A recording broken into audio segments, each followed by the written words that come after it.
the summary in which Bill Barr wrote about Robert Mueller's 400-page report.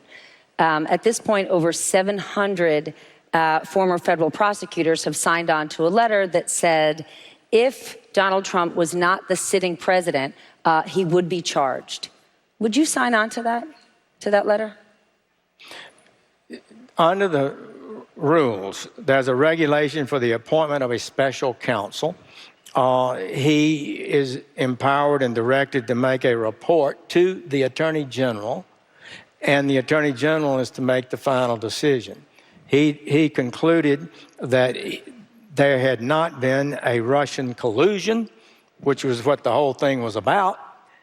I'm asking about obstruction. No, I'm getting to that. And then the second part was the obstruction charge, and it falls to the Attorney General of the United States to make the decision.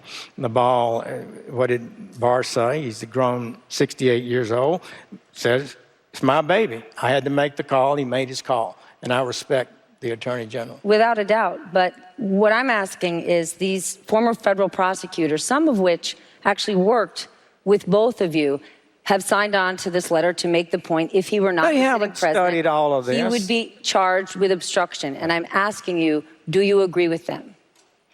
I can't agree. Well, first of all, I haven't studied it sufficiently to make an opinion. All right. And I don't think they probably have either. What do you think, Chris? You think they you all think read former and federal studied that report? prosecutors, Yeah, they all read the newspaper. apolitical prosecutors would have signed on? Stop, apolitical prosecutors. Let me just say, I ran an office in New Jersey for 7 years. Every one of those prosecutors who worked for me had an opinion. They had an opinion. An opinion. They voted in elections. They are not apolitical. And they're not required, by the way, to be apolitical. So everyone who signed this has a political agenda? No, I didn't say, no. Now, don't change the word, Stephanie. I said opinion, not agenda. So don't say they're apolitical. They're not apolitical. They're American citizens, human beings who go to the polls, probably in greater percentages than in a lot of other professions, and vote and express their opinions. And they look at it and they do the best they can every day to be objective about the way they evaluate facts, but they're not apolitical. The fact is they all have political opinions, and those political opinions, like they affect all of us in this audience, affect their judgment at times as well.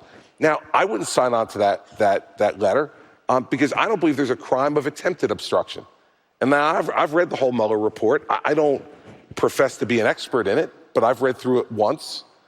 And I could just tell you that, there were a lot of good people, the guy sitting next to me being one of them, who, when the president decided to pop off and say some things that he shouldn't have been saying or thinking, did not implement the things that the president may have been suggesting through his comments. Well, you know what? That's part of the way government's supposed to work.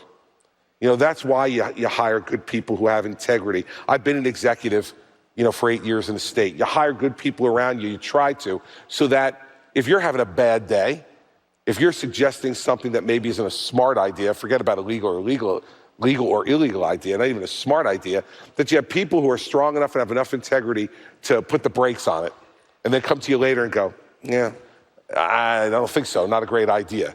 I think the Attorney General's an example of one of those people who did that during his time that he served. Rod Rosenstein's an example of one of those people. Don McGahn's an example of one of those people, and there's a number of others that are cited in the Mueller report. And some people have said this is somehow displays a weakness of the president. I don't believe so.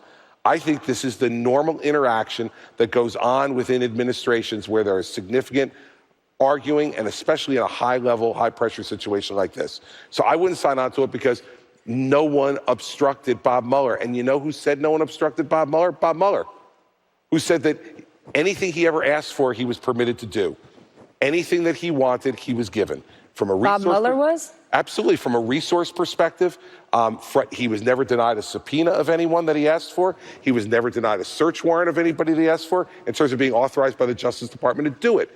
So it seems to me if Bob Mueller himself has said, there was nothing that came out of the executive branch that stopped me from doing anything I wanted to do.